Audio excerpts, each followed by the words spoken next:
Dimanche 6 septembre, 23e dimanche du temps ordinaire, année A. Prière d'ouverture. Dieu qui a envoyé ton Fils pour nous sauver et pour faire de nous tes enfants d'adoption, regarde avec bonté ce que tu aimes comme un Père. Puisque nous croyons au Christ, accorde-nous la vraie liberté et la vie éternelle par Jésus le Christ notre Seigneur. Amen. Première lecture, lecture du livre du prophète Ézéchiel, chapitre 33, versets 7 à 9. Psaume 94. Aujourd'hui, ne fermez pas votre cœur, mais écoutez la voix du Seigneur. Deuxième lecture, lecture de la lettre de saint Paul apôtre aux Romains, chapitre 13, versets 8 à 10. Antienne pour l'Évangile. Dans le Christ, Dieu réconciliait le monde avec lui. Il a mis dans notre bouche la parole de réconciliation. Évangile de Jésus-Christ selon saint Matthieu, chapitre 18, versets 15 à 20. En ce temps-là, Jésus disait à ses disciples : « Si ton frère a commis un péché contre toi, va lui faire des reproches seul à seul. S'il t'écoute, tu as gagné un frère. S'il ne t'écoute pas, prends en plus avec toi une ou deux personnes, afin que toute l'affaire soit réglée, sur la parole de 2 ou 3 témoins. S'il refuse de les écouter, dis-le à l'assemblée de l'Église. S'il refuse encore d'écouter l'Église, considère-le comme un païen et un publicain. Amen, amen, je vous le dis, tout ce que vous aurez lié sur la terre sera lié dans le ciel, tout ce que vous aurez délié sur la terre sera délié dans le ciel. Et pareillement, amen, je vous le dis, si 2 d'entre vous sur la terre se mettent d'accord pour demander quoi que ce soit, ils l'obtiendront de mon Père qui est aux cieux. En effet, quand 2 ou 3 sont réunis en mon nom, je suis là, au milieu d'eux. Acclamons la parole de Dieu. Louange à toi, Seigneur Jésus.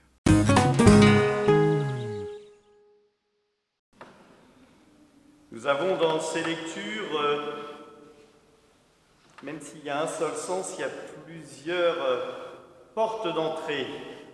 Déjà, le livre d'Ézéchiel, il nous met devant nos responsabilités.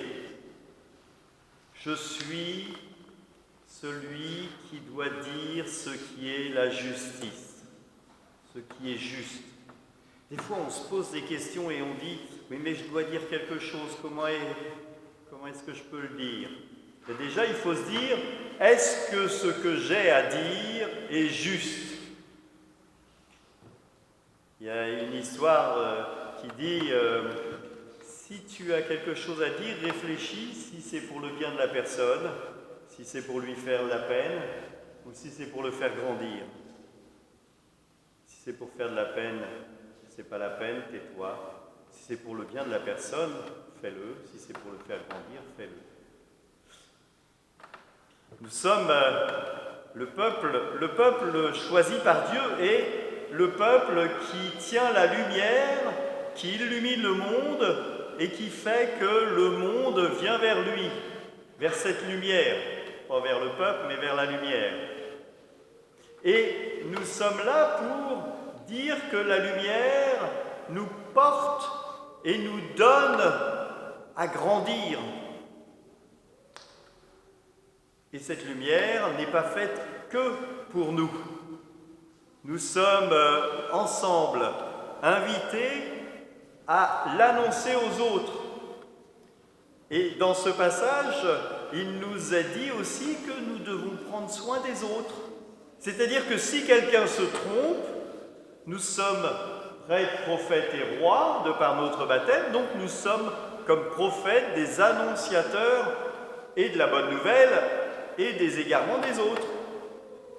Si nous ne faisons pas notre rôle d'annonciateur des égarements des autres, Nous sommes pécheurs comme eux, c'est ce que nous dit le texte. Si nous annonçons à celui qui s'est trompé qu'il s'est trompé, si lui se convertit, Amen, Alléluia. Repensez à ce que j'ai dit il y a 2 semaines, Jonas qui va dans Ninive et qui, en une journée, annonce la catastrophe, le peuple se convertit et Ninive n'est pas détruit. Jérémie a beau annoncer, mais le peuple se convertit pas et la ville est détruite. Eh bien, dans les 2 cas, le prophète, lui, il a fait son job, oserais-je dire. Alors, est-ce que moi, je fais mon job?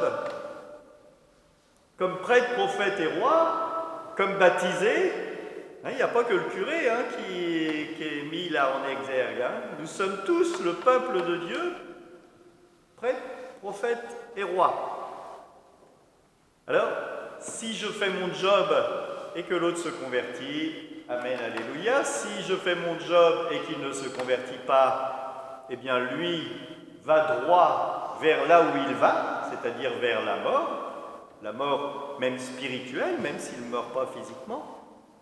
Mais si je ne fais pas mon job, lui il va forcément aller vers la mort, puisqu'il n'entendra pas le mot de justice et de justesse. Il n'entendra pas la bonne parole que j'aurais dû lui annoncer. Et donc il ira vers la mort, mais moi aussi, puisque je n'aurais pas fait ce que je devais faire. Ce texte rejoint de très proche l'Évangile. Si ton frère a quelque chose contre toi, va le voir. Alors effectivement, si votre frère a quelque chose contre vous et que vous allez le voir en lui disant « T'es un abruti, t'as fait une connerie », ça marche pas, ça marche pas. Si on va le voir et qu'on met en nous notre amour, qu'on demande à l'Esprit Saint de nous éclairer et que fraternellement, moi je dis bien, je suis prêt à entendre toutes les réflexions du monde, si c'est dit fraternellement. Si on vient me dire un truc en me disant mon père et en me le balançant comme ça, juste pour me jeter de la salive et puis de la haine sur le visage, je ne suis pas prêt du tout à l'accepter. Et j'imagine que vous êtes pareil. Si on y va fraternellement avec amour, et que la personne va bien sentir que c'est fait pour son bien, bien elle pourra l'entendre. Déjà, c'est pas mal. Et elle ne vous filera pas un coup de poing dans la figure. Parce que ça arrive, ça arrive qu'on se batte à l'école. Même ailleurs, d'ailleurs. Et si cela apporte du fruit, eh bien, tu as gagné un frère. Si ça ne marche pas, prends 2 ou 3 témoins. Et on y va. On continue, Sinon, eh bien, on le dit à l'Église. Et s'il n'écoute pas l'Église, c'est-à-dire des fois, il faut aller chercher une autorité. Parce que on sent qu'on n'y a pas réussi, on s'est mal pris, on a oublié de prier le Saint-Esprit, et puis donc du coup, voilà. Mais on veut quand même se réconcilier, c'est notre boulot. Notre boulot, c'est d'être en paix avec tout le monde. Et de faire qu'autour de nous, il y ait la paix. Et sinon, on va chercher l'Église. Et s'il n'écoute pas l'Église, il sera comme un publicain et un pécheur et un païen.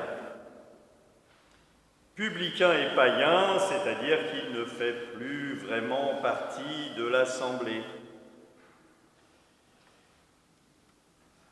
Serait-ce à dire qu'on va le rejeter et le lapider? Loin de là. Loin de là. Nous sommes invités à conformer notre vie à la vie du Christ. Et qu'est-ce qu'a fait le Christ pendant toute sa vie et qu'on lui a reproché? C'est d'aller manger avec les païens et de prendre soin des publicains.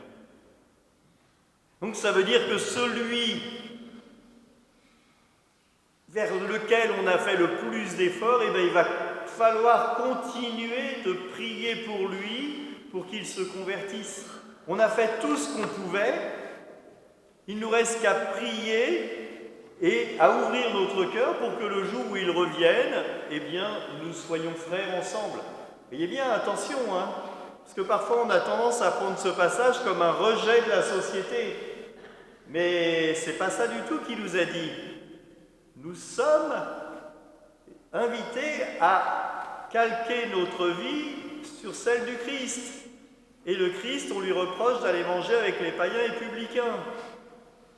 Une fois, il y a 3 ans, en messe de semaine, maintenant je peux le dire en messe de dimanche, j'ai dit aux gens qui étaient là, si un jour on vous dit que j'étais dans un café, ne dites pas c'est pas vrai, notre curé ne peut pas faire ça. Ben si, c'est vrai, votre curé il va dans les cafés. Bon, on boit un café, de temps en temps un petit rosé ou le Beaujolais nouveau pour parler avec les gens, mais c'est surtout pour être présent avec ceux qui ne sont pas ici.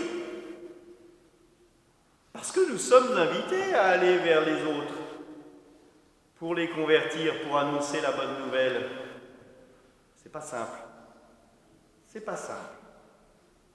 Ça demande de faire des efforts, ça demande de prier l'Esprit Saint, ça demande de se tourner vers les autres. En parlant de prière, on a eu la joie d'entendre ce psaume chanté par Hélène. Mais ce psaume, on le connaît, parce que tous les matins, on le chante ici dans cette église. C'est le psaume 94, c'est l'invitatoire des laudes. Donc sur votre feuille, vous verrez, il y a l'horaire des laudes à 8h10, et on est 5, 6, 7 à prier les laudes. Je dis ça parce que quand on prie les laudes, c'est vraiment la prière de l'Église, et donc on porte ensemble la communauté. Alors je reviens en arrière, je fais ce qu'on appelle un petit flashback.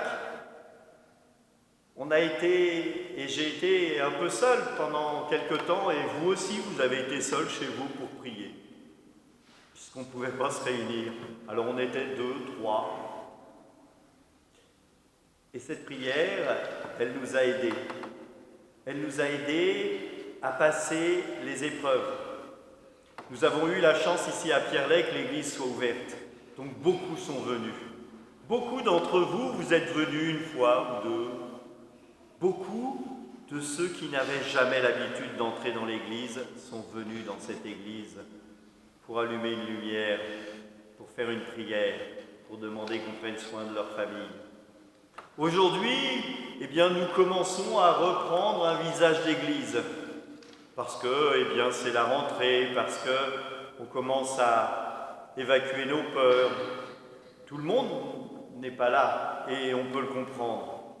Néanmoins, il faut peut-être que nous soyons aussi des messagers autour de ceux qui ne sont pas présents et qu'on avait l'habitude de voir, en leur disant eh ben, c'est la bonne nouvelle qui continue de vivre. Cet évangile nous parle de l'amour. Et la lettre de saint Paul nous précise ce passage « Tu aimeras ton prochain comme toi-même ». Vous avez bien compris que si quelqu'un vous a fait du mal, c'est peut-être parce que nous n'avons pas forcément été dans la justice et la justesse et que notre amour n'était peut-être pas ajusté à la vie. C'est comme ça arrive. Et néanmoins, nous sommes ceux qui détenons les clés pour ouvrir et fermer. Et des fois, nous fermons à mal escient et nous oublions d'ouvrir. Soyons des acteurs, soyons des moissonneurs, soyons des chrétiens à l'image du Christ.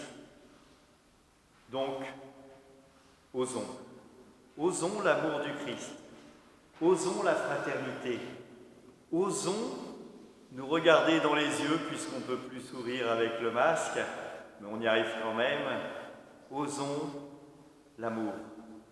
C'est dur l'amour, hein ? C'est compliqué, mais c'est important, c'est impératif.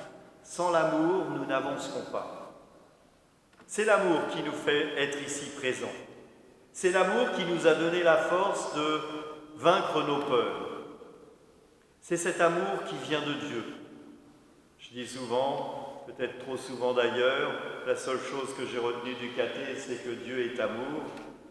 Et donc si Dieu est amour, tout cela vient de Dieu. Faisons confiance au Seigneur.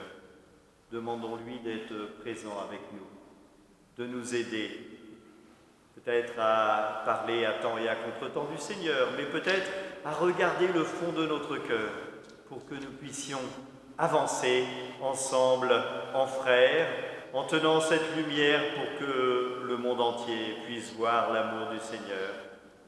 Amen. Je suis la lumière du monde, dit le Seigneur. Celui qui me suit ne marchera pas dans les ténèbres, il aura la lumière de la vie. C'est l'antienne de communion. Soyons dans la lumière, restons surtout dans la lumière, ne nous laissons pas prendre par le démon. Prenez soin de vous, que Dieu Tout-Puissant vous bénisse tous, Père, Fils et Saint-Esprit. Je vous inviterai donc à partager cette vidéo, à vous abonner à la chaîne YouTube et n'hésitez pas à faire connaître cette chaîne. À bientôt, soyez prudents et prenez soin de vous surtout.